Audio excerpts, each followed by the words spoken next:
Naglabas na ng player rankings ang ESPN kamakailan lamang para sa 2024-2025 season. Pero ang malaking tanong dito ay kasali kaya sa top 10 ang idol mo? Diretso na tayo mga repa. Number 10 sa listahan ay ang superstar ng Timberwolves na si Anthony Edwards. Pinaunahan niya lang naman ang kanyang kupunan upang matalo ang defending champion na Denver Nuggets. Bukod dyan ay dahil sa kanyang leadership ay nakapasok muli ang Timberwolves sa Western Conference Finals.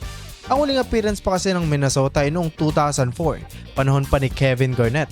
Ang pang number 9 naman sa listahan ay itong si KD. 35 years old na siya pero nadodomine niya pa din ang opensa. Sa katunayan ay pang-siyam siya sa scoring last season. Nag-average siya ng 27 points at nakapaglaro pa ng 75 games. Bumaba naman sa top 8 si Joel Embiid. Last season kasi mga repa ay pang top 3 siya sa buong liga. Malaking factor dito noong tinamaan siya ng injury. Top 7 naman ay ang 4-time champion at Olympic MVP na si LeBron James. Siya lang naman ang pinakamatandang player ngayon sa NBA. Sa kabila ng kanyang edad ay umabante pa din ang kanyang ranking. Last season kasi mga repa ay pang top 9 siya. Nakuha naman ang greatest shooter of all time na si Stephen Curry ang pang-6 na pwesto.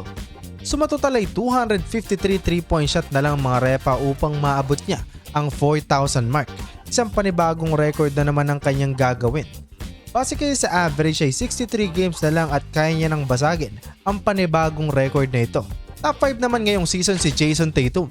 Bagamat hindi niya nakuha ang Finals MVP, maganda pa din naman ang kanyang ipinakita sa playoffs. Number 4 naman sa listahan mga repa si Shai Gilgeous-Alexander. Naging malaking impact din talaga ang opensa ni SGA sa kanyang kupunan.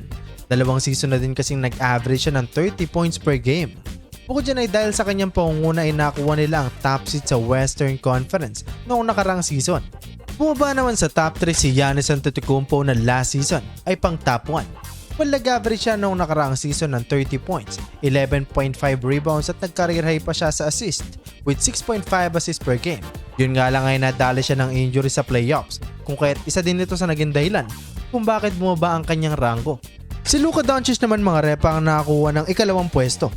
Bukod sa nadala niya ang Dallas Mavericks sa NBA Finals ay nag-average din kayo siya last season ng 34 points, 9 rebounds at 9.8 assists.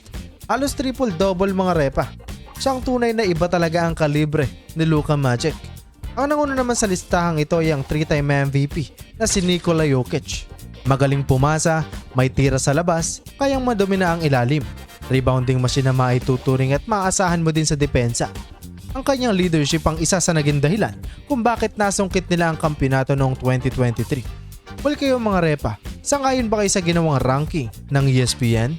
Comment down below.